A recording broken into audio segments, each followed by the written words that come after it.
Las Buenas Nuevas Valencia, una iglesia para todos, presenta Buenas Nuevas para la Ciudad.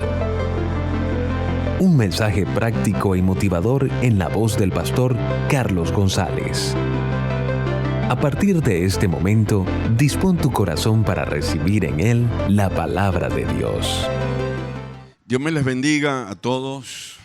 Yo, como siempre decimos, cada vez que iniciamos un tiempo como este, dese un aplauso de bienvenida.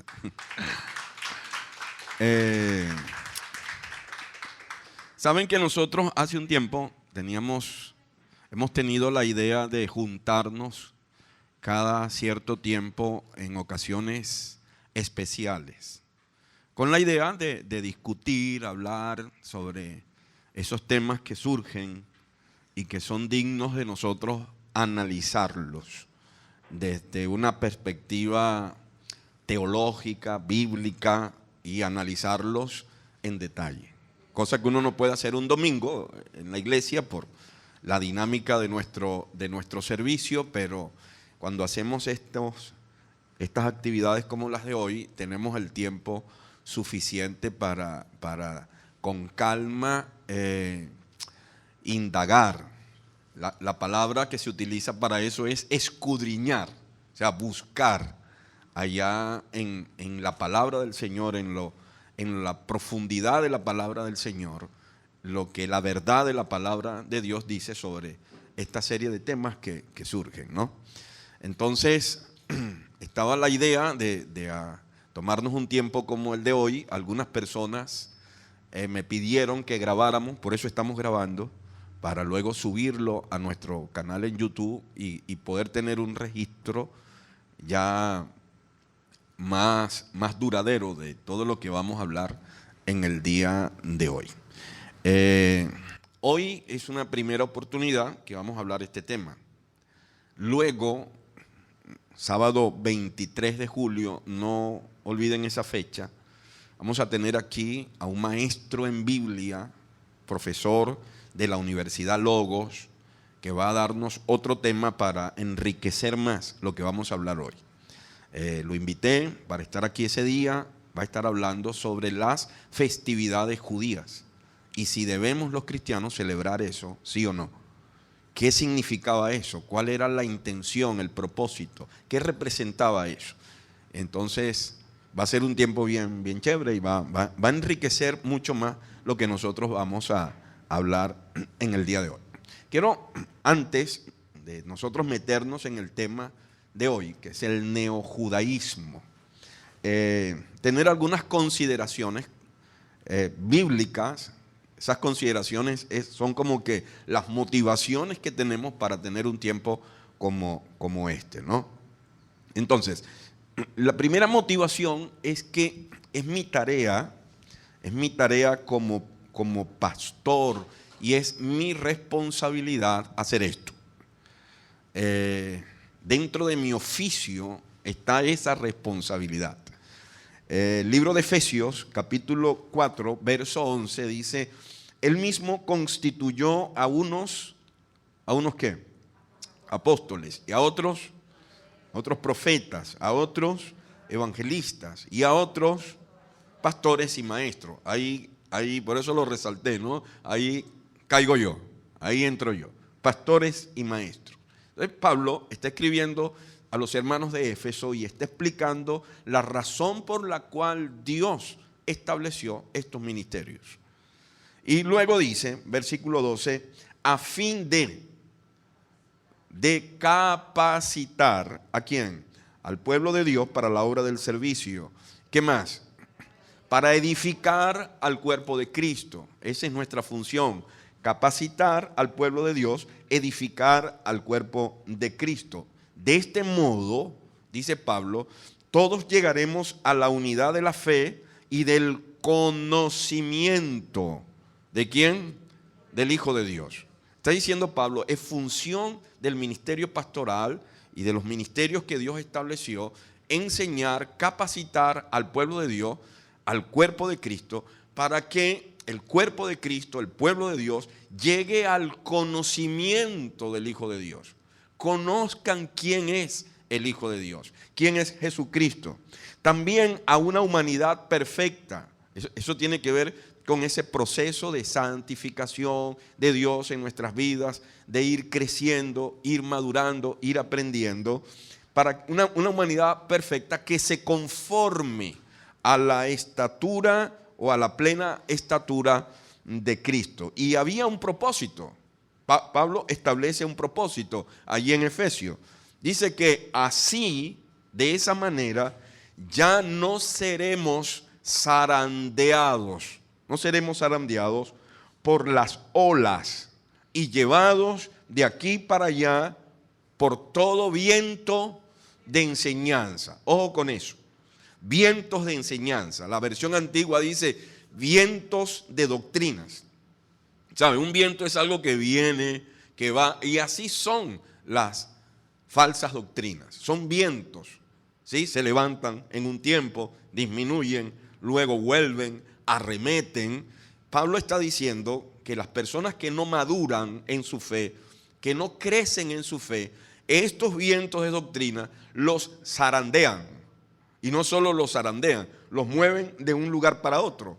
Y entonces está estableciendo Pablo como función del ministerio pastoral enseñar, capacitar, instruir, edificar la iglesia, el cuerpo de Cristo, para que eso no ocurra y que usted y yo podamos ser creyentes maduros, para que este tipo de olas doctrinales no nos lleven de un lugar para otro. Y menciona otra cosa, dice, y tampoco ser llevados de aquí para allá por la astucia y los artificios de quienes emplean las artimañas engañosas. La versión del 60 dice las artimañas del error.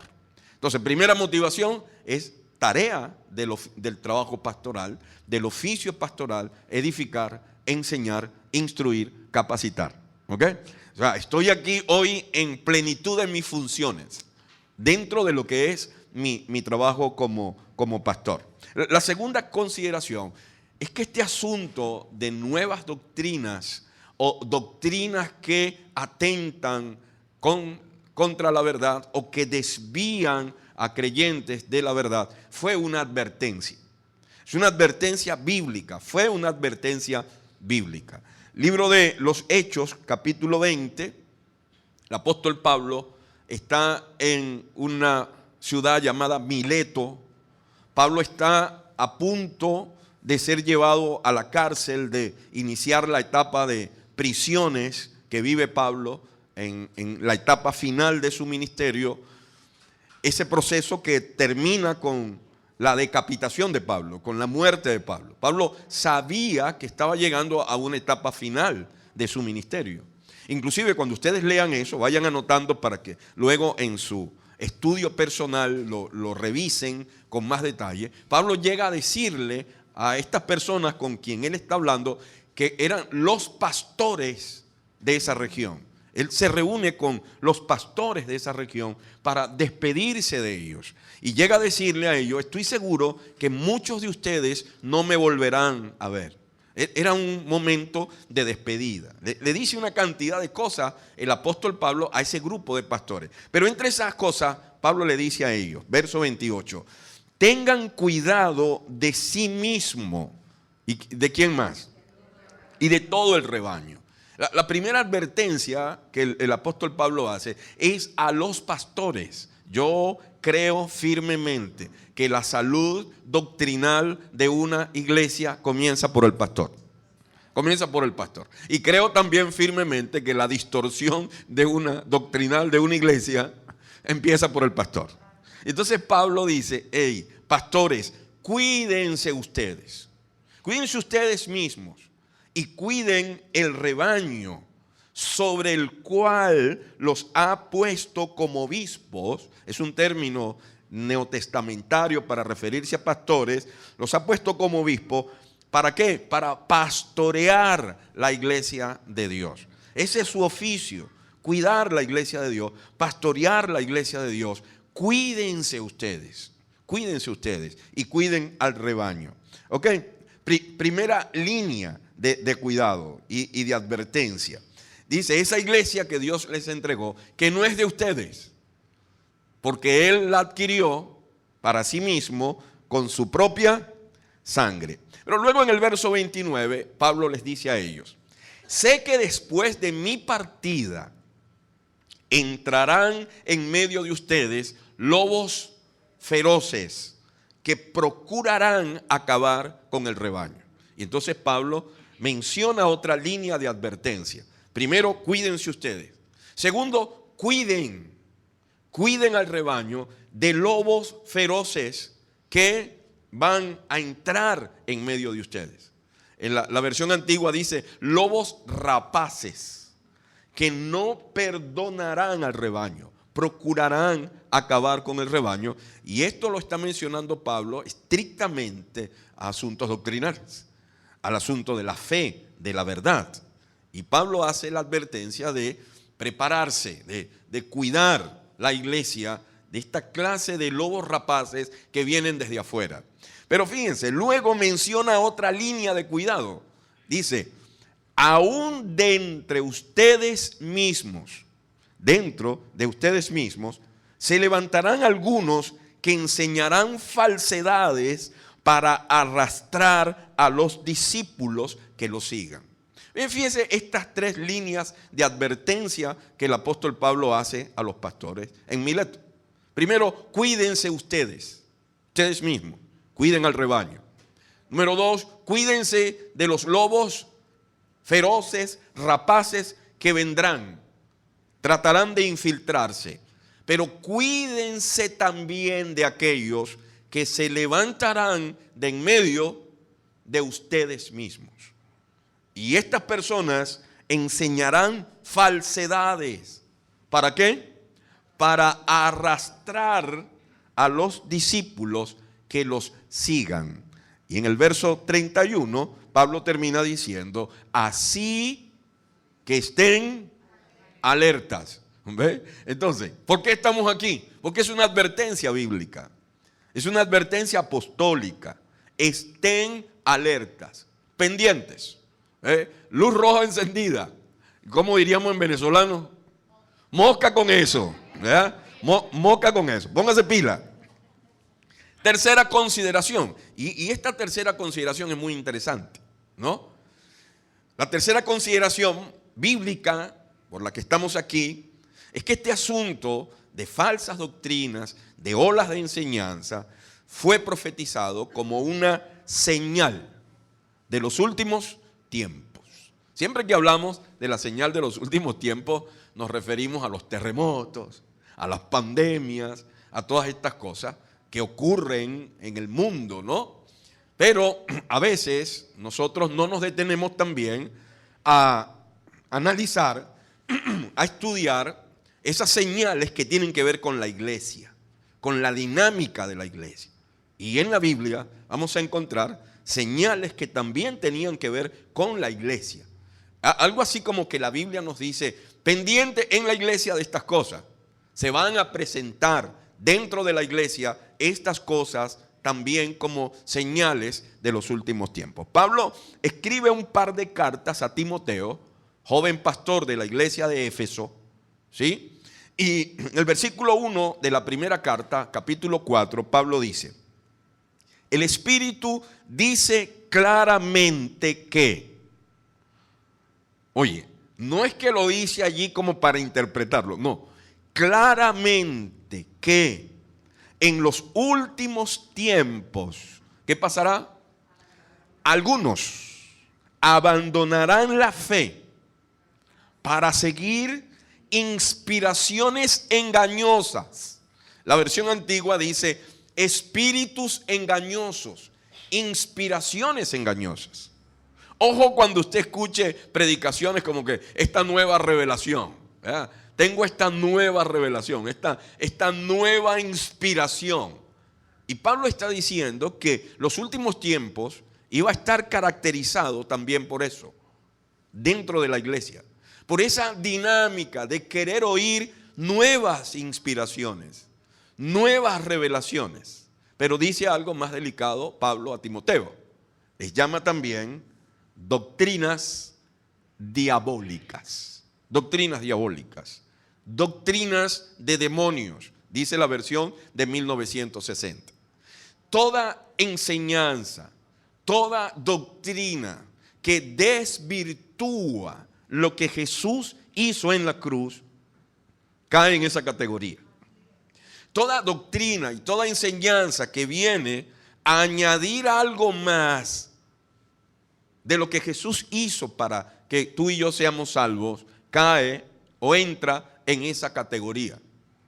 Toda enseñanza que viene a añadir rudimentos viejos a nuestra fe, que viene a imponer yugos en nuestra fe, a colocar cargas que ya Dios quitó de nosotros, entran dentro de esa categoría. Y Pablo le está diciendo a Timoteo, el Espíritu está revelando claramente que en los postreros tiempos eso ocurrirá. Pero luego también en la segunda carta que Pablo le escribe a Timoteo, en el capítulo 4, Pablo está hablando con Timoteo, un pastor. Está hablando con el pastor de la iglesia de Éfeso. Y entonces Pablo le dice a ese pastor Timoteo, le dice, predica ¿qué? Predica la palabra. ¿Qué más? Sé constante, persiste en hacerlo. Y mira esta línea imperativa del apóstol Pablo con Timoteo, ¿verdad? Hazlo, sea o no sea oportuno. La versión antigua dice, a tiempo y fuera de tiempo. Corrige, ¿qué más? Reprende, anima con mucha paciencia, sin dejar de enseñar. Por esa razón estamos aquí. Porque es tarea del oficio pastoral hacer eso. Es mi responsabilidad. Y Pablo le está diciendo a Timoteo, ten cuidado, haz esto, persiste, hazlo una y otra vez. Creo que si Pablo hubiese estado en este tiempo, Pablo le dice a Timoteo, públicalo en tus estados, colócalo en Facebook, hazlo por Instagram, abre un canal en YouTube, graba lo que predicas el domingo, colócalo en la semana, métete en la radio, escribe en los periódicos, usa todos los medios posibles, habidos y por haber, y a través de esos medios corrige, reprende, anima con mucha paciencia y no dejes de enseñar. ¿Por qué esa insistencia del apóstol Pablo a Timoteo? Por lo que le dice luego, porque llegará el tiempo en que no van a tolerar la sana doctrina. No van a tolerar la sana doctrina. La versión antigua dice, vendrá un tiempo en que la gente no sufrirá la sana doctrina. Me gusta más esa forma de decirlo, la versión del 60. Porque ¿qué es sufrir la sana doctrina? Es someterme a la sana doctrina. Aunque sea dura para mí. Aunque no me parezca. El asunto es que hay gente que anda buscando oír lo que ellos quieren oír y no escuchar lo que ellos necesitan escuchar. Una cosa es oír lo que yo quiero oír. Y otra cosa es oír lo que yo necesito oír. Y te digo algo, muchas veces lo que yo necesito oír es lo que no quiero oír. ¿Ve? Entonces lo que no quiero oír es lo que necesito oír. Y en ese afán de no sufrir la sana doctrina, de no exponerse a la sana doctrina porque no me parece, porque no me gusta, entonces dice, serán llevados por sus propios deseos a maestros que le dirán novelerías. Así dice esta versión. ¿Novelerías que qué? Que ellos quieren oír. Dejarán de oír lo que necesitan oír para ir tras maestros que le digan lo que ellos quieren oír. Y luego Pablo dice, mira lo que harán estos maestros.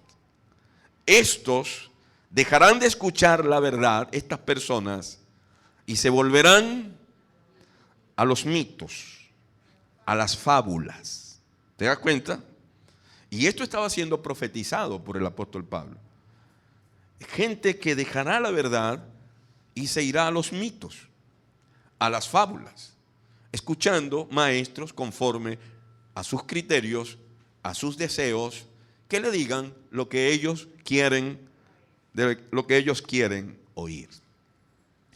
Esas tres motivaciones, soy un pastor, hay una advertencia en la Biblia y fue profetizado, es lo que me movió a este tiempo.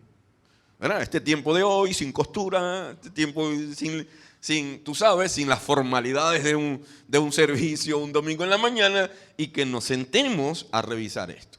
El tema que nos trae hoy aquí, porque, ¿sabes? Hay una cantidad, nosotros en este momento que estamos viviendo, histórico, profético, este tiempo iglesia, la gente tiene un buffet doctrinal a su disposición. La gente entra a las redes sociales y escucha de todo, cualquier cantidad de cosas que usted se pueda imaginar. Lógicamente hoy no vamos a abordar todo lo que se anda diciendo, no, pero este tema en particular lo tomamos porque en los últimos años ha ido cobrando auge, ¿ok? Ha ido cobrando fuerza, el neojudaísmo. Ahora, yo quiero que de una vez nos metamos en la idea y en el concepto de lo que es el neojudaísmo. El neojudaísmo es un movimiento que pretende que los cristianos no judíos, ojo con eso, cristianos no judíos, ojo con eso, ¿por qué? Porque no podemos confundir el judío mesiánico o el judeomesianismo con este movimiento del neojudaísmo mesiánico. ¿Qué es el judío mesiánico o el movimiento judeo-mesiánico? Son judíos que se convierten al cristianismo, judíos que reconocen que Jesús es el Mesías, ¿sí? Y es un movimiento orientado a evangelizar al pueblo de Israel y mostrarle al pueblo de Israel que Jesús es el Mesías. Ese es un judío mesiánico. Ahora, el neojudaísmo mesiánico es un movimiento que pretende que creyentes, cristianos no judíos, practiquen como parte de su liturgia ritos, costumbres y doctrinas típicas del judaísmo. En otras palabras, este movimiento trata de proselitar al cristianismo. No es un movimiento nuevo, es un movimiento que data del primer siglo, y eso lo vamos a ver hoy en este primer bloque. Es un movimiento que data del primer siglo. Es un movimiento que fue enfrentado, combatido por los padres apostólicos. Luego desapareció un tiempo. Recuerden, los romanos destruyen Jerusalén, dispersan a los judíos por el mundo, pero luego en el 1948 el Estado judío nuevamente es restaurado, y esa restauración y posterior resurgimiento del Estado judío reavivó esto, ¿no?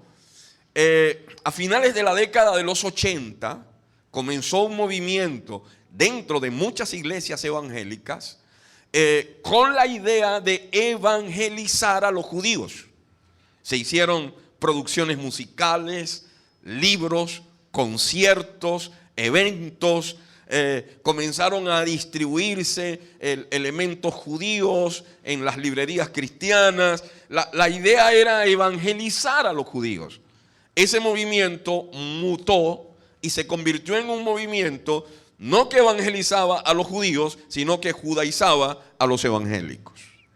Y a partir de ese momento cobró mucha fuerza este asunto de judaizar a los evangélicos, ¿sí? Está presente en muchas corrientes y organizaciones pentecostales, en iglesias históricas, tienen programas de radio, canales en YouTube, comunicadores, gente que se ha dedicado a la tarea de judaizar entonces a los evangélicos, a los cristianos. Entonces, este movimiento practica algo que los judíos llamaban proselitismo. Porque le explico un poco, detenidos aquí, ¿no? Un judío de la Biblia, del Antiguo Testamento, del primer siglo, no toleraba a un gentil cerca de él. De hecho, era abominable para un judío relacionarse con un gentil. La única forma en que un gentil se relacionara con un judío es que este gentil se convirtiera al judaísmo. Y se convertía al judaísmo mediante una serie de pasos. Se bautizaba, se circuncidaba y se comprometía en guardar la ley y todas las costumbres y festividades judías. Y solo así un judío podía aceptarlo, ¿sí? De lo contrario era rechazado, era apartado. Esta clase de gentiles que simpatizaban con el judaísmo y querían hacerse seguidores del judaísmo y cumplir todo este ceremonial, se les llamaba prosélitos. Eran prosélitos, ¿no? Entonces, este movimiento neojudaizante, su idea es practicar ese proselitismo entre los cristianos con la idea de llevarlos al judaísmo, a la observancia de liturgia, de ritos, de costumbres típicas del judaísmo.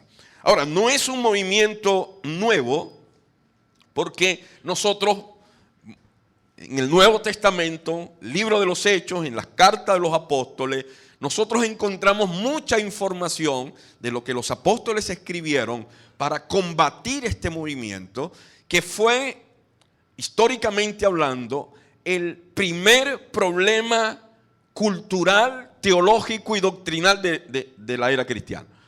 El primer problema que tuvo la iglesia, que tuvo la iglesia cristiana, fue un problema cultural, doctrinal y teológico originado por este asunto del neojudaísmo. Por eso es importante que nosotros estudiemos los eventos, lo que el registro histórico que la Biblia nos dejó, que los escritores del Nuevo Testamento nos dejaron. Porque para gran bendición de nosotros todo quedó escrito. Para gran bendición de nosotros todo quedó escrito. Y nosotros tenemos una fuente literaria, un recurso escrito poderoso, que es la palabra de Dios misma, ¿no? Entonces, hay unos eventos históricos que yo quiero revisar con ustedes. Yo los invito a que ustedes lean el libro de los Hechos. El libro de los Hechos es un libro histórico, no es un libro doctrinal, teológico. Las cartas doctrinales y teológicas fueron las cartas apostólicas, las cartas de Pablo, cartas de Pedro, cartas de Santiago, ¿no? El libro de los Hechos es un libro histórico, es una narrativa, ¿ok? De lo que ocurre en esos primeros años de la iglesia cristiana. Y hay una serie de eventos que es importante que los revisemos. El primer evento es la iglesia judía de Jerusalén, libro de los Hechos, capítulo 2. Jesús va a la cruz, Jesús resucita, Jesús aparece a sus discípulos y antes de ascender, Jesús le dice, váyanse a Jerusalén. Es necesario que se vayan a Jerusalén hasta que ustedes reciban en Jerusalén la promesa del Espíritu Santo. Estamos de acuerdo con eso, ¿verdad? No estoy diciendo ninguna herejía, ¿verdad? Reciban la promesa del Espíritu Santo. Es importante eso. Porque cuando ustedes reciban al Espíritu Santo, ustedes recibirán poder. Y ustedes serán luego mis testigos en Jerusalén, en Judea, en Samaria, ¿y dónde más? Y hasta Flor Amarilla. Hasta lo último de la tierra, ¿verdad? Ustedes serán mis testigos, hasta Huigui eran mis testigos. Ahora, esa iglesia primera, esa primera congregación, es la congregación de Jerusalén. Ustedes leen el libro de los Hechos, capítulo 2, ocurre el evento de Pentecostés, el Espíritu Santo desciende, toda esa narrativa que aparece allí en el capítulo 2 del libro de los Hechos, da inicio a la primera congregación de la historia cristiana. Ahora, esa primera congregación era judía. Era judía. ¿Quiénes son los que se convierten ese día? Judíos. Judíos que estaban en Jerusalén, que venían de todas partes del mundo. ¿De dónde venían? De Frigia, de Panfilia, de Capadocia, de Mesopotamia, del Ponto, del Asia, de África, de Europa, de España. ¿Y por qué estaban en Jerusalén? Porque en esa fecha en que se dan estos eventos, recuerden que Hechos capítulo 2 está enmarcado dentro de una festividad judía llamada Pentecostés, una de las grandes fiestas solemnes de los judíos. Pero 50 días antes de Pentecostés habían celebrado también la Pascua. Y en esa Pascua había muerto el Señor en esa Pascua. ¿Sí? Estamos ahí, ¿verdad? En la historia. Había muerto el Señor en esa Pascua. Así que cuando el Señor muere, Jerusalén estaba abarrotada de gente, de judíos que venían de todas partes del mundo a observar las festividades, las grandes festividades anuales de los judíos, entre esos la Pascua y esta fiesta de Pentecostés. Jesús muere en el marco de una festividad judía llamada la Pascua, pero el Espíritu Santo también desciende en el marco de una gran festividad judía llamada Pentecostés. Disfruta usted de Buenas Nuevas para la Ciudad con el pastor Carlos González. Ese primer llamado que Pedro hace, que aceptan unas 3,000 personas, eran judíos. Y esa primera iglesia que se forma, Libro de los Hechos, capítulo 2, era una iglesia judía. Judíos que estaban circuncidados, judíos que guardaban la costumbre de Moisés, los rituales judíos establecidos en la ley de Moisés. El asunto es que esta iglesia se hizo poderosa en número. Luego hay otro evento, se arrepienten, se añaden 5,000 más. En 2 servicios ya tenían 8,000. Y el escritor, de hecho, yo me imagino que alguien contaba, porque si él dijo, creyeron 3,000 y después creyeron 5,000, alguien contaba. Pero en una parte ya se cansó de contar y dijo, y la multitud de los creyentes. O sea, dijo, no voy a contar más, porque era mucha gente. Se hizo la iglesia de Jerusalén, una iglesia de multitudes, numerosa. Y hay todas unas características allí. Menciona Libro de los Hechos capítulo 4, como por ejemplo, tenían todas las cosas en común, ningún hermano tenía necesidad, porque estos judíos que venían de diferentes partes del mundo eran adinerados, comerciantes, vendedores de tela, eran gente adinerada, ¿no? Y esta gente vendió todas sus posesiones y se quedó solo con lo que necesitaba, y el resto lo entregó a los apóstoles para que se suplieran todas las necesidades. Hay una característica tremenda de esta iglesia que menciona Lucas en Hechos. Dice, de tal manera que ningún hermano tenía necesidad.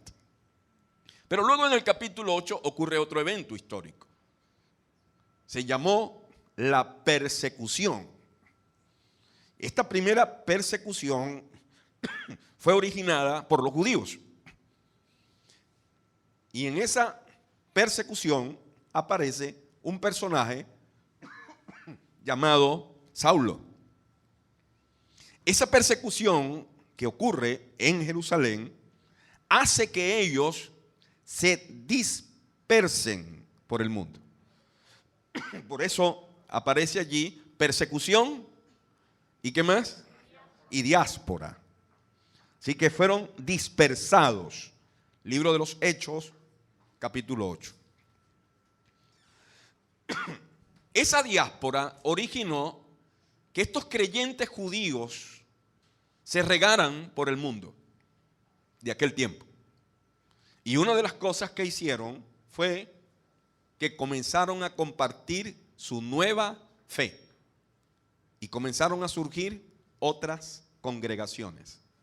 ¿Sí? Otras congregaciones. No le pierda la pista a esos eventos. El otro evento interesante del capítulo 8 del libro de los Hechos es la conversión de los samaritanos. Recuerden, los judíos no aceptaban que a ellos se les acercara ni un gentil ni un samaritano. ¿Ok? Y en el capítulo 8 del libro de los Hechos se nos menciona la conversión de los samaritanos. Felipe, uno de los diáconos de la iglesia de Jerusalén, va a Samaria y hasta el brujo de Samaria se convierte. Una cosa impresionante, ¿no? Y ocurre la conversión de los samaritanos. No solo se convierten los samaritanos, sino que luego Pedro va a Samaria, ora por los samaritanos y los samaritanos reciben el Espíritu Santo. Y eso comienza a generar un problema teológico en la mentalidad de los judíos de aquel tiempo. La otra cosa que ocurre, capítulo 9 del libro de los Hechos, es que el gran perseguidor de los cristianos de Jerusalén se convierte. Saulo se convierte al cristianismo y adopta un nombre romano, Pablo, porque él tenía ciudadanía romana. Y no solo se convierte el apóstol Pablo, sino que también se convierte en el primer misionero de la era cristiana.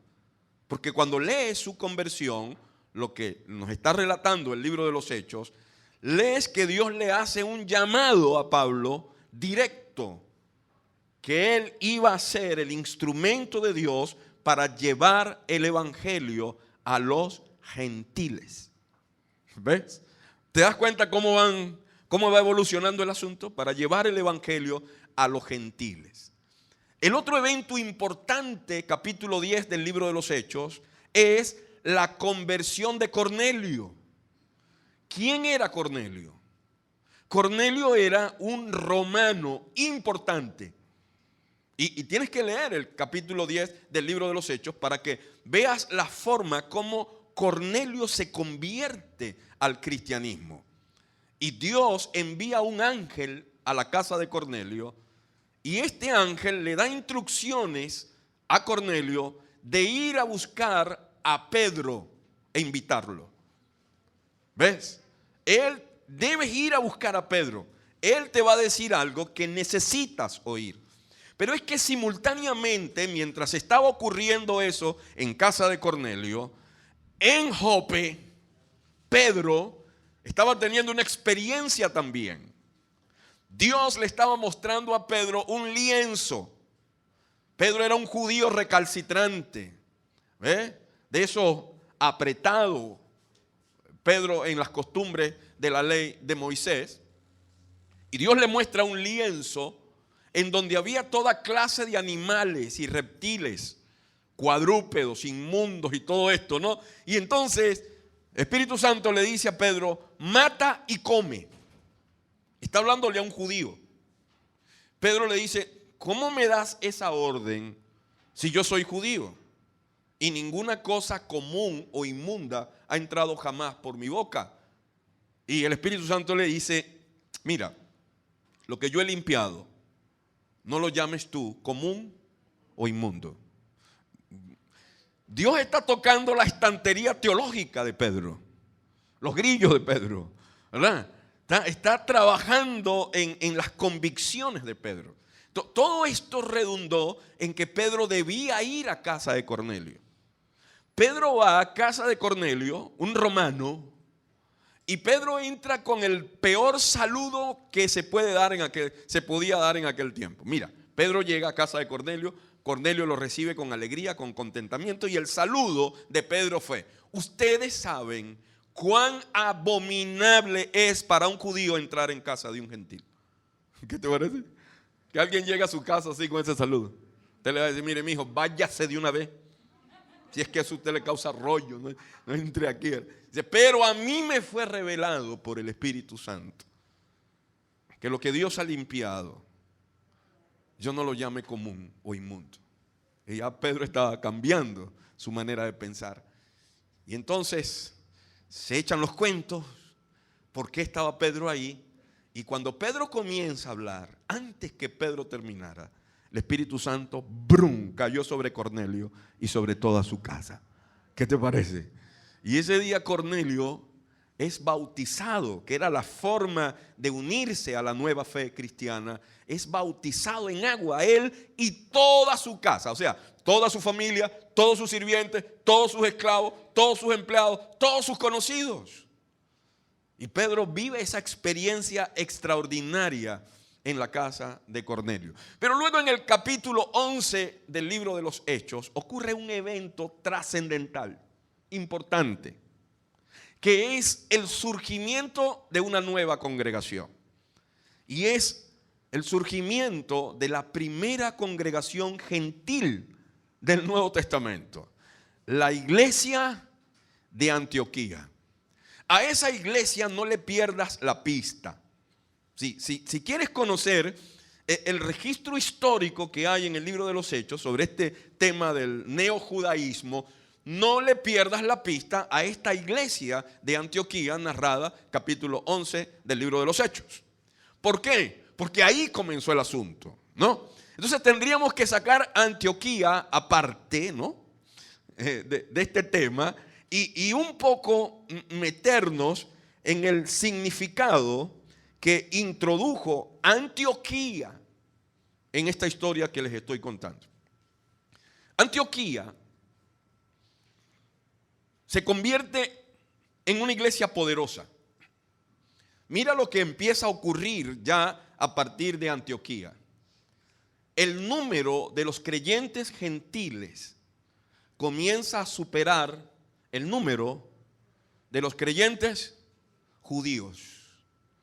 Así que los judíos se vieron arropados por los gentiles. Y estos gentiles, estos nuevos creyentes gentiles, llegaron con las pilas puestas. O sea, llegaron de una manera increíble, manifestaban una fe increíble, una gracia increíble. Porque Antioquía viene como resultado de la diáspora, ¿sí? De la diáspora, de esos judíos que salieron producto de la persecución que hubo en Jerusalén, motivado por la muerte de Esteban y la persecución de Saulo. Y entonces ellos llegan, algunos de ellos que venían de Chipre y de Cirene, se establecen en Antioquía, que era una ciudad gentil, pero Antioquía era la capital comercial del Imperio Romano en esa región. Antioquía era una ciudad cosmopolita, en una ciudad de muchas culturas. Antioquía era un pequeño mundo, ¿ves? Donde convergían diferentes culturas de aquel tiempo y era una ciudad económicamente próspera. Era un punto estratégico muy importante. Era el principal puerto de aquella zona. O sea, Dios puso estratégicamente su mirada en Antioquía.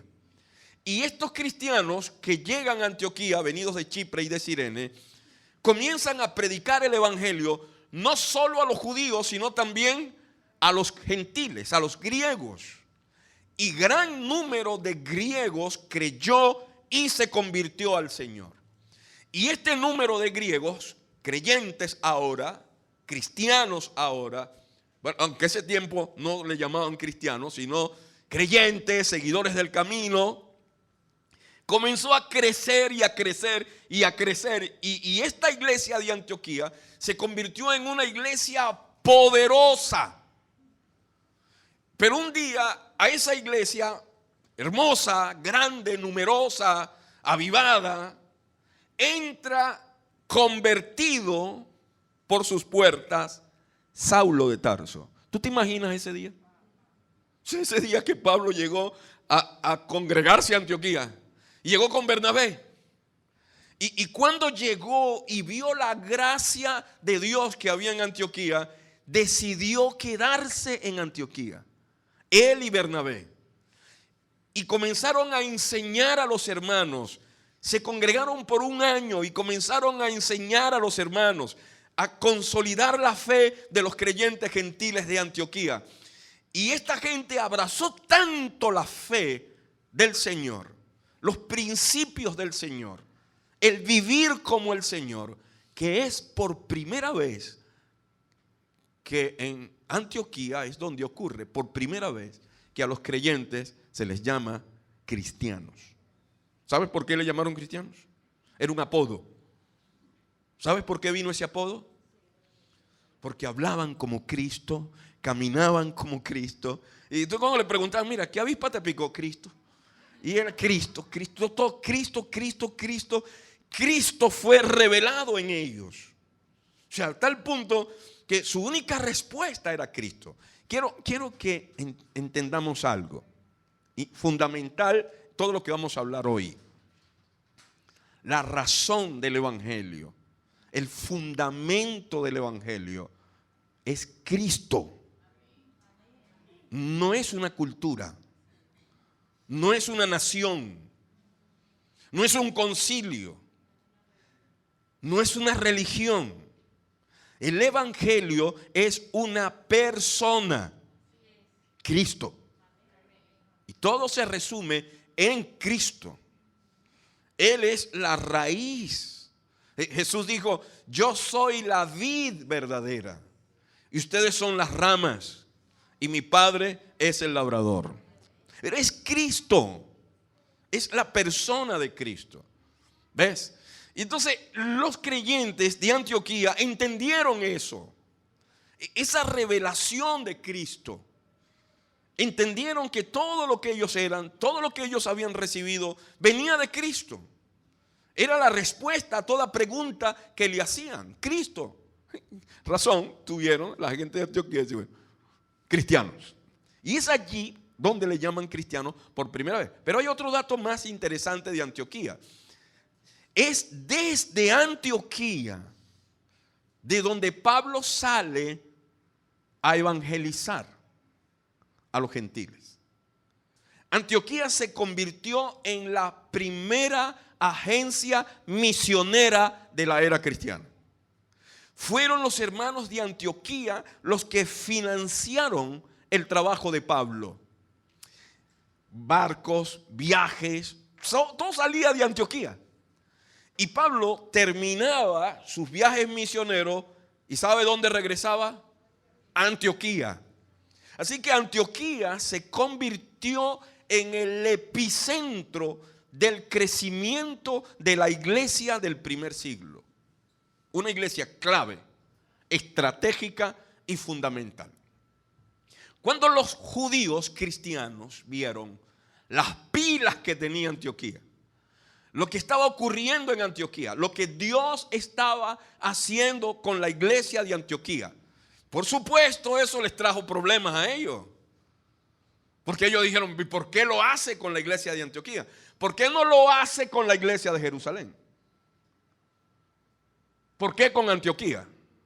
Y cuando ellos vieron que el número de los creyentes gentiles comenzó a rebasar a los creyentes judíos, entonces un grupo de maestros con unas enseñanzas raras dijeron, esto hay que salirle al paso. Y es allí en Antioquía donde se origina este movimiento neojudaizante. Esta idea de convertir en judíos a los gentiles. Ya hubo unos conatos en los capítulos anteriores del libro de los Hechos, cuando repartían la comida, las porciones de las viudas en la iglesia de Jerusalén, primero le daban a las viudas de los judíos y después a la viuda de los griegos. ¿Sí? Ya cuando Pedro regresó de casa de Cornelio, en Jerusalén lo estaban esperando.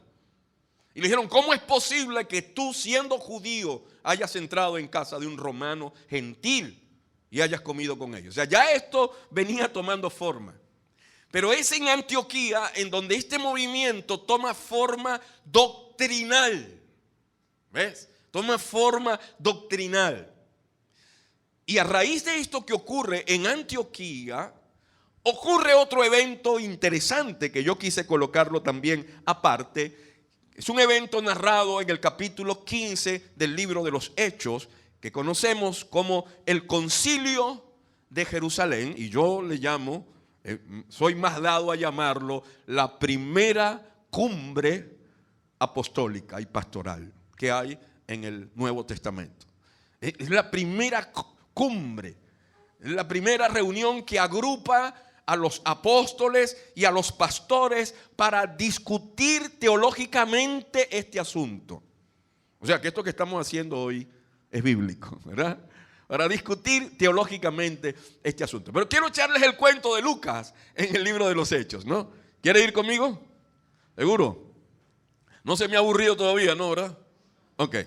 Dice, algunos que habían llegado de Judea a Antioquía se pusieron a enseñar a los hermanos: a menos que ustedes se circunciden conforme a la tradición de Moisés. ¿Qué más dijeron? Ojo, ojo. Esto es una mezcla peligrosa. Es una mezcla destructiva y peligrosa. Se llama cultura y doctrina. Cultura y teología. Es cuando, partiendo desde la cultura, atacamos la teología. ¿Cuál era el problema aquí? Ellos estaban apelando a la cultura de los judíos, a las tradiciones de los judíos, pero estaban apuntando a un fundamento de la doctrina neotestamentaria. Estaban apuntando al plan de la salvación. Cuando ellos comienzan a decir esto, Jesús ya había muerto en la cruz y Jesús había resucitado. Y lo que estaban diciendo estos hermanos es: lo que Jesús hizo en la cruz no es suficiente. Aceptar por fe el sacrificio de Cristo no es suficiente. Hay que añadir algo más.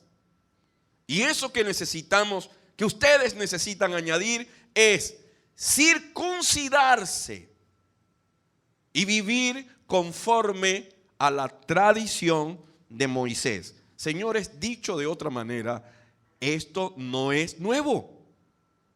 Ya estaba ocurriendo en el primer siglo.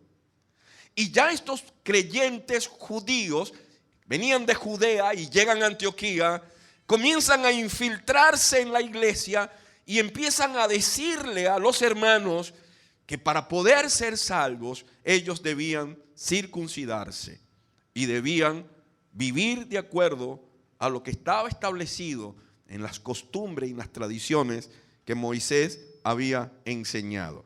Quiero que notes la reacción del apóstol Pablo y de Bernabé. Versículo 2 dice: esto provocó, ¿qué cosa? Esto provocó un altercado y un serio debate de Pablo y Bernabé con ellos. O sea, Pablo y Bernabé los entromparon. Cuando escucharon de esto, inmediatamente les salieron al paso. Y aunque Lucas no dice cuánto tiempo discutieron, Lucas utiliza la palabra un serio debate. Un serio debate. Así que se sentaron a debatir sobre este asunto. Entonces, en Antioquía se toma una decisión: enviar a Pablo y a Bernabé y algunos otros creyentes para que subieran a Jerusalén a tratar este asunto. ¿Con quiénes? Con los apóstoles y con los ancianos.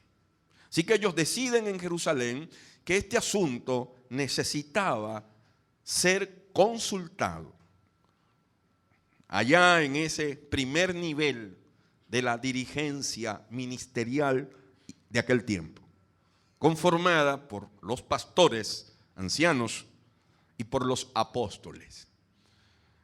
Pablo y Bernabé van a Jerusalén y mira lo que ocurre, ¿no? Verso 4 dice: al llegar a Jerusalén fueron muy bien recibidos tanto por la iglesia, la multitud, ¿no?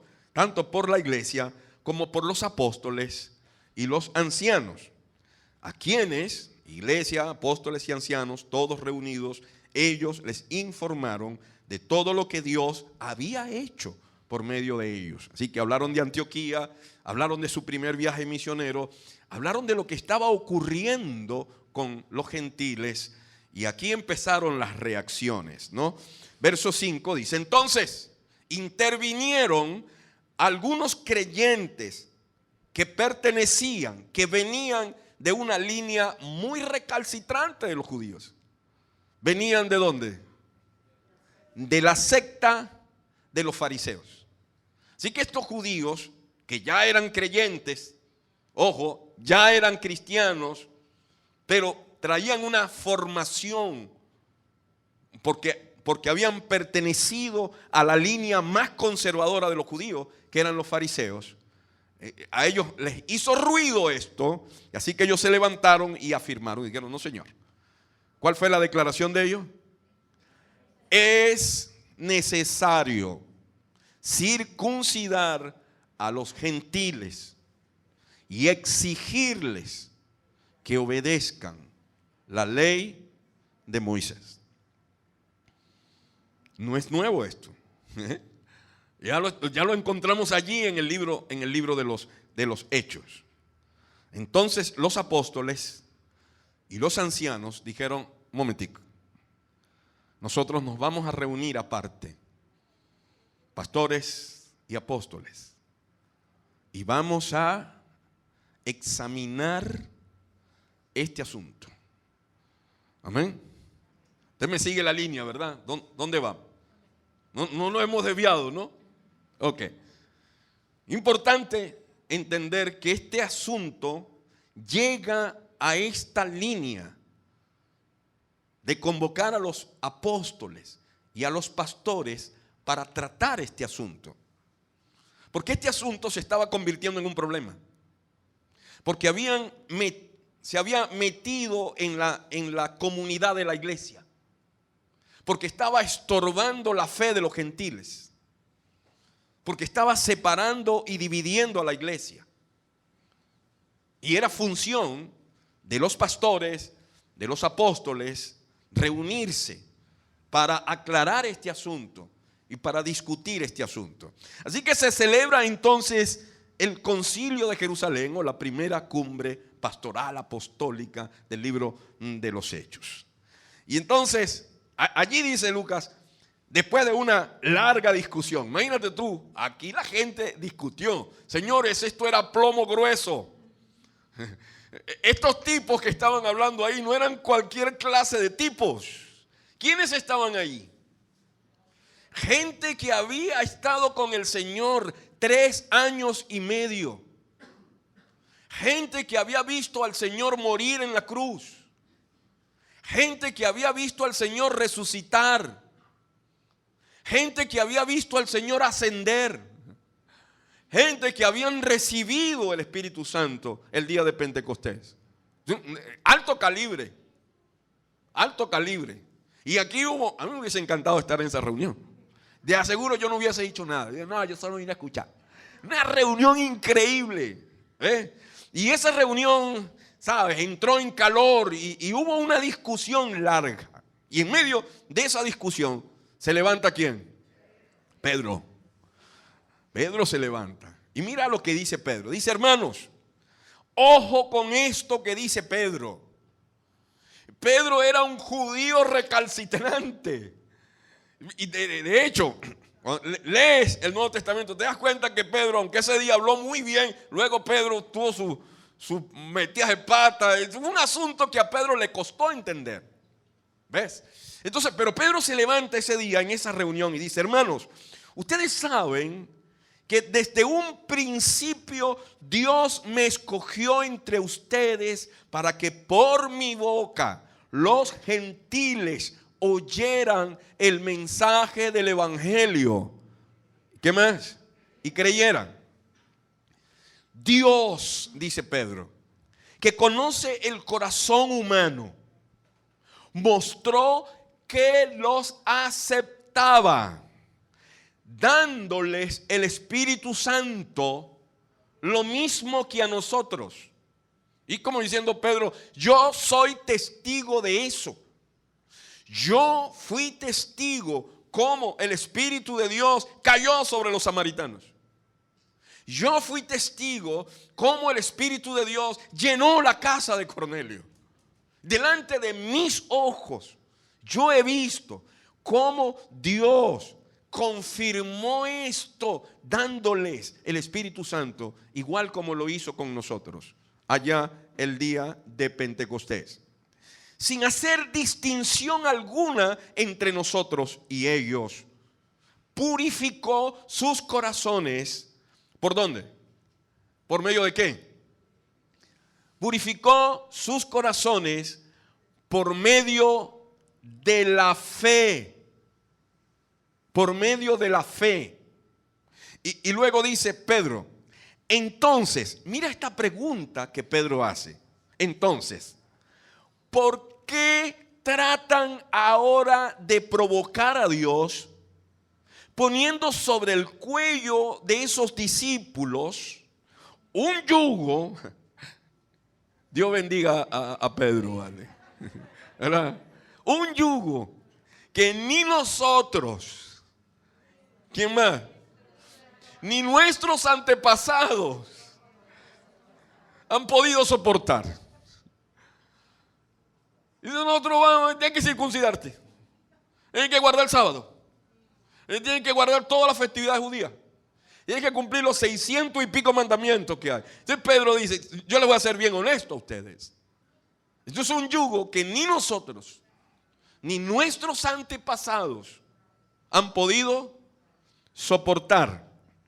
Y mira, me encanta el verso 11. ¿Qué exclama Pedro? No puede ser. Señores, está en la Biblia. Libro de los Hechos, capítulo 15, verso 11. Apóstol Pedro. No puede ser.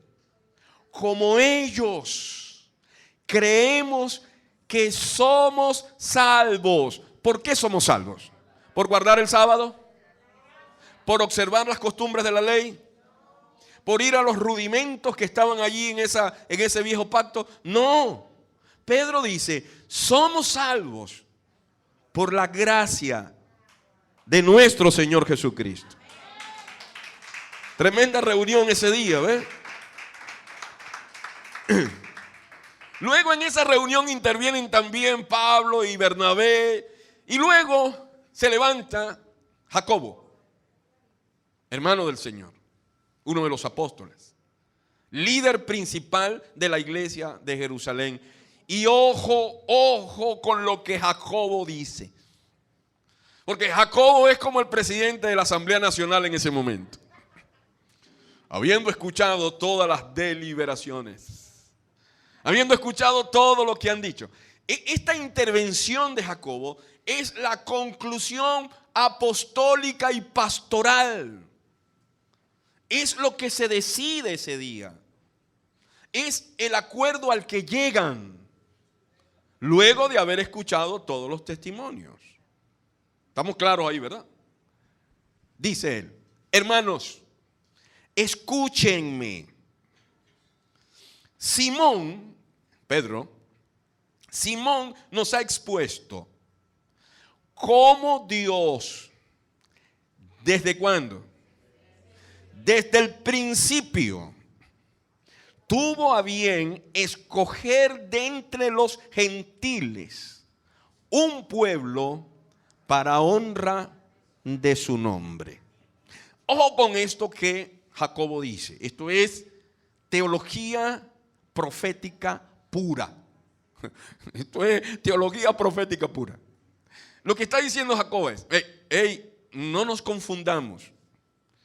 Este asunto de la conversión de los gentiles, el que los gentiles hoy abracen la fe del Señor, no es fortuito. Esto ya Dios lo tenía planificado. ¿Cuándo? Desde el principio. Esto no está ocurriendo porque a una gente se le antojó predicar en Antioquía a los griegos. Esto está ocurriendo porque ya Dios lo tenía planificado. Y mientras la gente estaba hablando, Jacobo, yo creo que el Espíritu de Dios estaba trayendo a Jacobo la palabra profética. Lo que habían dicho también los viejos profetas. ¿Por qué lo digo? Por lo que Jacobo menciona luego. Disfruta usted de Buenas Nuevas para la Ciudad con el pastor Carlos González. Dice, con esto concuerdan, dice Jacobo, concuerdan las palabras de los profetas tal como está escrito. Y entonces Jacobo está diciendo, yo estoy escuchando lo que Simón está testificando. Yo he escuchado lo que Pablo y Bernabé han dicho. Y mientras ellos hablaban, yo estaba revisando la palabra profética. Señores, y concuerda con esto, concuerda con algo dicho por el profeta Amós. Dice, después de esto volveré y reedificaré la choza caída de David, reedificaré sus ruinas y la restauraré. Si buscas esto en la versión antigua, dice el tabernáculo caído de David. Y uno cuando lee esto en la Biblia dice, ¿qué cosa es esta? ¿Qué rancho es este que Dios está? ¿De qué está refiriéndose Jacobo a eso de la choza caída de David que estaba en ruina y que Dios estaba prometiendo restaurar? Señores, esto es teología pura. Esto es doctrina pura. Esto es palabra profética. Están discutiendo unos apóstoles, unos pastores sobre este asunto, sobre este tema. Y dice, y Amós profetizó diciendo, verso 17, para que busque al Señor, ¿quién? El resto de la humanidad y todas las naciones que llevan mi nombre. Entonces Jacob está diciendo, desde el principio, ya Dios tenía en mente este asunto, que todas las naciones conocieran su nombre. Y habla de la restauración del tabernáculo de David. Ya estoy entrando a la fase final de este primer bloque y para explicar este tema. Algo importante, ¿no? Oye, no puedes perder de vista lo siguiente, cada vez que estudies la Biblia. Yo veo en estas corrientes doctrinales serios problemas hermenéuticos, serios problemas de interpretación bíblica. Y esos problemas hermenéuticos y esos problemas de interpretación bíblica vienen cuando no entendemos qué es la Biblia. ¿Sí? Tú y yo tenemos que entender que la Biblia es una trama. Es una trama. Y es una trama que tiene todos los elementos y componentes de una trama, ¿sí? Que son un inicio, un desarrollo, un clímax y una resolución. Cuando tú y yo estudiamos la Biblia, debemos tener en cuenta que la Biblia es una trama que tiene desarrollo, ¿sí? Que el plan de la salvación fue un plan que tuvo un desarrollo y que tuvo sus etapas y que Dios lo planificó y lo organizó de esa manera. Y la Biblia es la historia de ese plan. ¿Ves? De ese plan de Dios con las naciones. Toda esa trama la expone la Biblia, partiendo desde un inicio con el libro de Génesis, que es el libro de la creación y de los inicios, pasando por un desarrollo que va desde Éxodo hasta Malaquías, con toda la historia de Israel y los escritos proféticos, con un clímax que tiene que ver con los evangelios, con la venida del Señor, con su muerte, su resurrección y su ascensión, y con una resolución que tiene que ver con el libro de los Hechos, con las epístolas y el libro de Apocalipsis, que nos conduce hasta el final de los tiempos, la consumación y la nueva creación. Toda esa trama es la Biblia, toda esa trama histórica. Y cuando tú y yo tratamos de interpretar la Biblia, vamos a la Biblia para entender algo, no podemos perder de vista esto. Igual ocurre con el Antiguo Testamento. Cuando tú y yo vamos al Antiguo Testamento, tenemos que entender que el Antiguo Testamento es una sucesión de períodos históricos. ¿Sí? El Antiguo Testamento es una historia que se nos cuenta. Es la historia de una nación, ¿ves? Que comienza con la creación y la caída del hombre y el diluvio. Allí, ¿verdad? No hay un registro de fecha aproximado porque es imposible.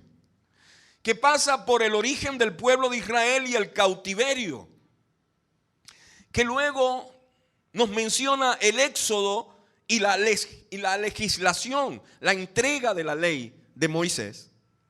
Que luego nos enseña la monarquía, una primera etapa llamada Reino Unido y luego otra etapa llamada Reino Dividido o división del reino, que nos lleva al cautiverio, aquellos años que Israel pasa bajo el yugo de las naciones gentiles que se hacen fuertes, Babilonia, Medo-Persa, Grecia y Roma.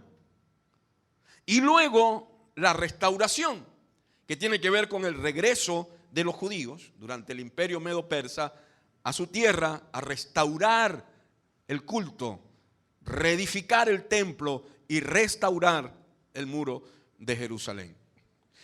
Eso es historia. Y tú y yo no podemos perder de vista esa historia cuando interpretamos la Biblia, cuando estudiamos la Biblia. Pero hay algo más en esa historia. Y es que en cada periodo y en cada etapa hubo una manera de pensar con respecto a Dios. Hubo una teología con respecto a Dios. Una teología y una manera de pensar con respecto a Dios del pueblo de Israel. ¿Ok? Fíjate, desde Abraham hasta David, la idea de Jehová, Yahweh, Yahvé, como quieras llamarlo, la idea que se tenía era una relación exclusiva de Dios con Israel. Aunque ya Dios había anticipado esa relación también personal con el resto de las naciones. ¿Ok?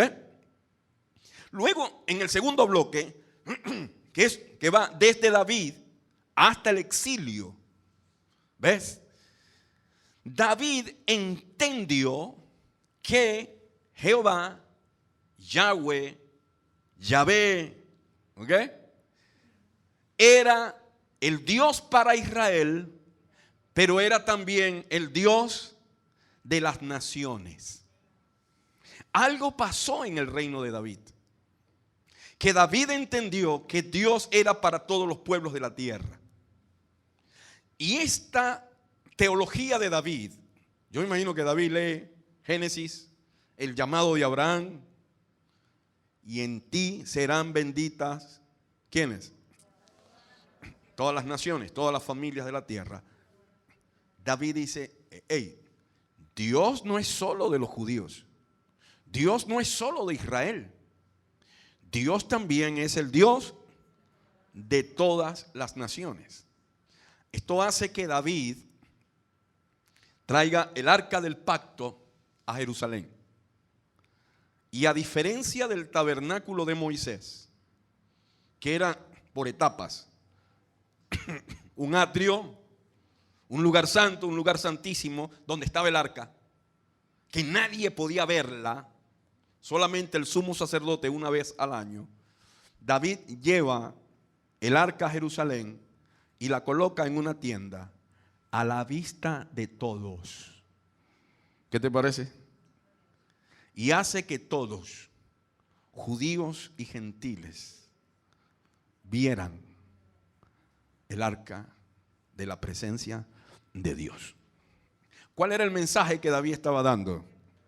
Dime, ¿cuál era? Dios es para todos los pueblos, para todas las naciones, para todas las culturas y para todas las lenguas. Pero luego del exilio, desde David, empieza el asunto.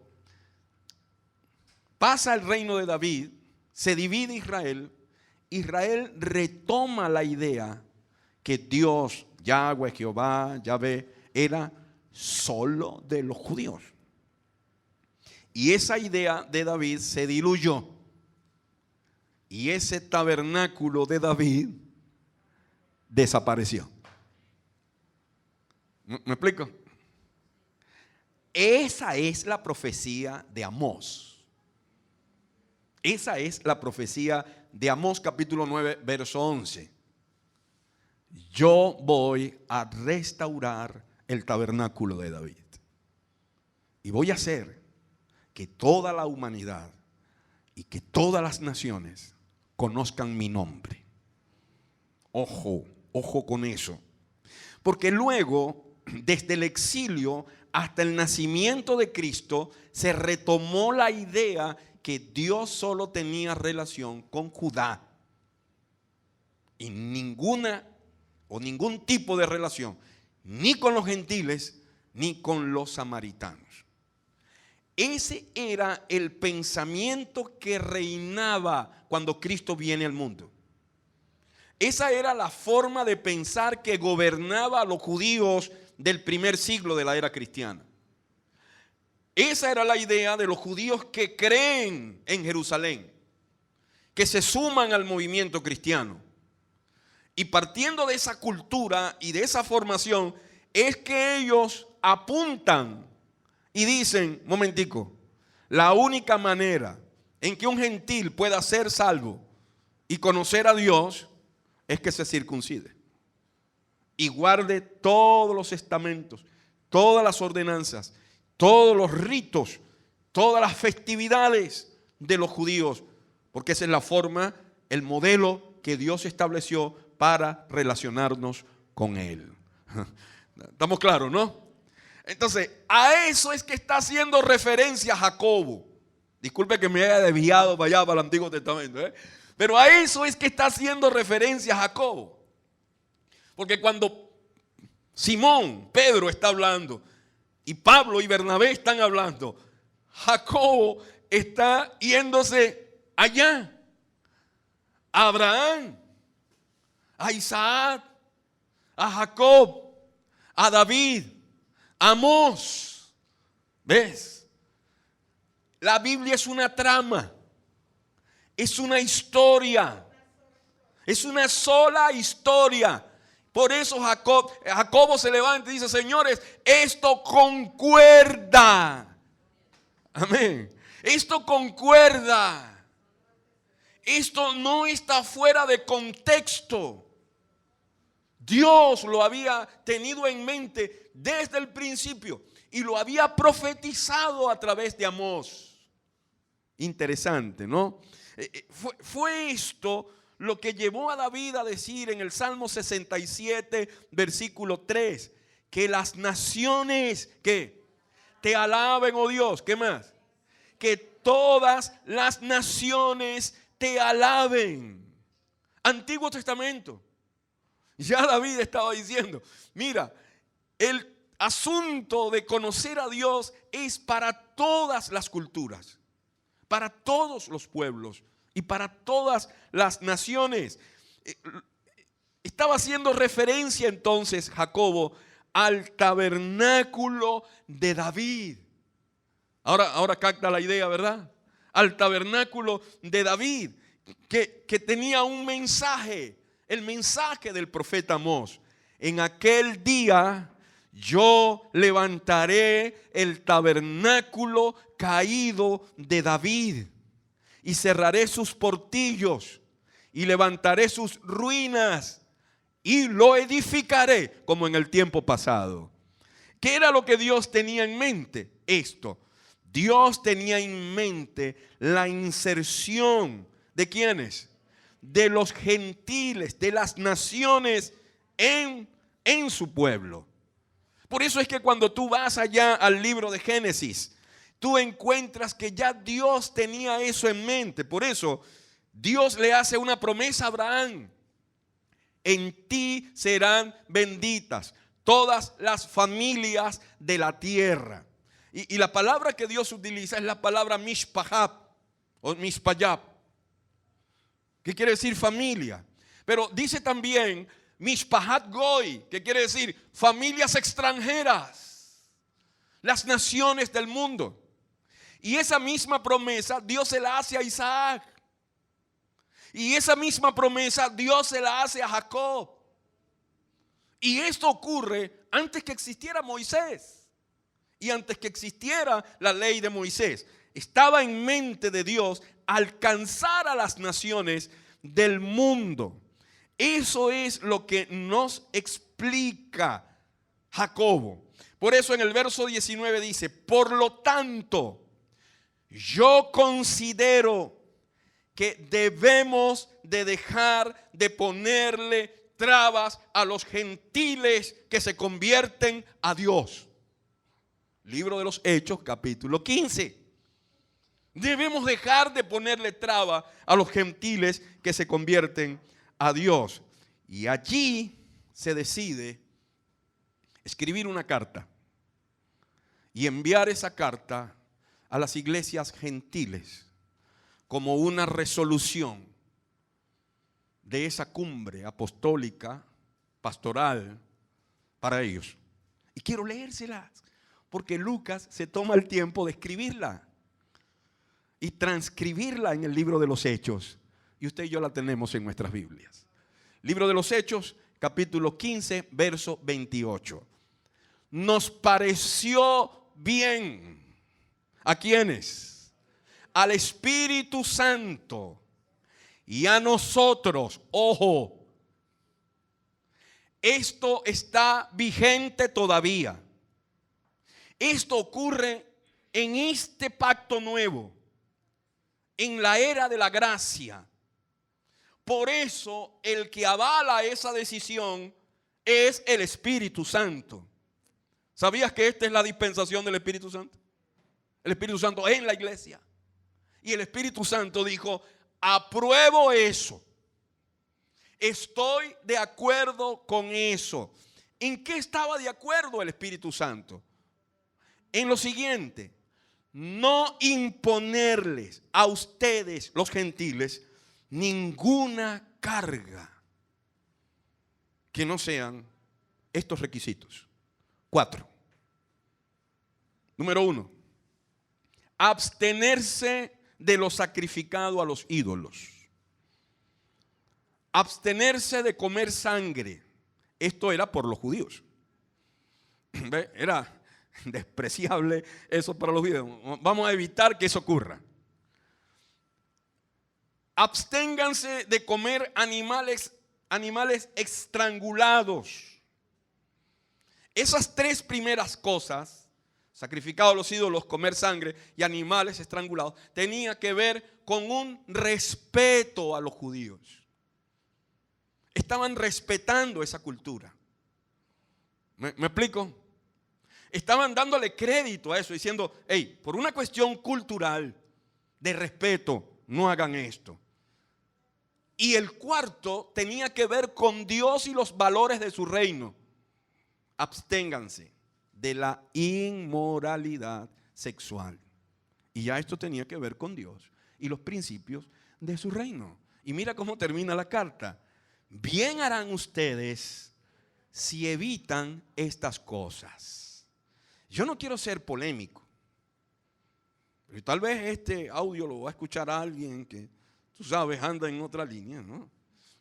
Yo quiero, con todo el respeto, preguntar: ¿dónde aparece ahí que tienes que guardar el sábado? ¿Dónde aparece ahí que tienes que guardar las festividades judías?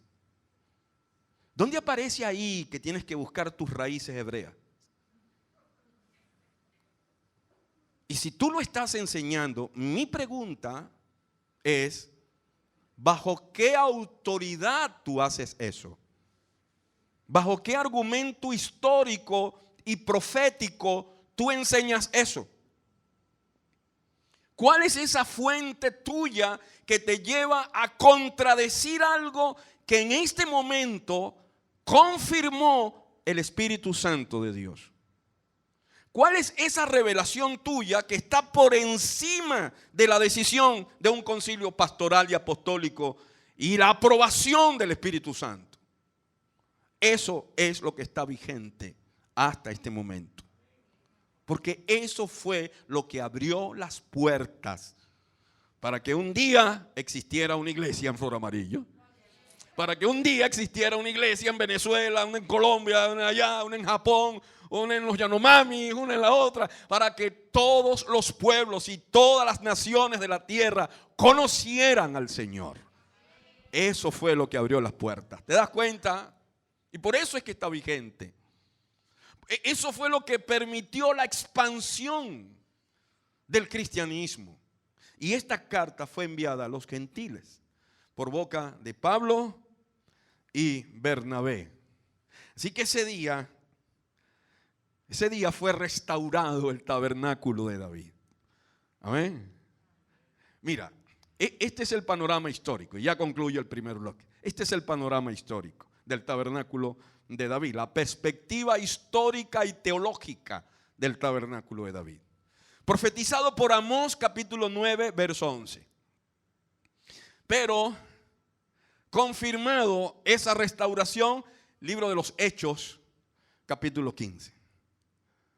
Y luego expuesto por el apóstol Pablo en una de sus cartas, libro de Efesios, capítulo 3.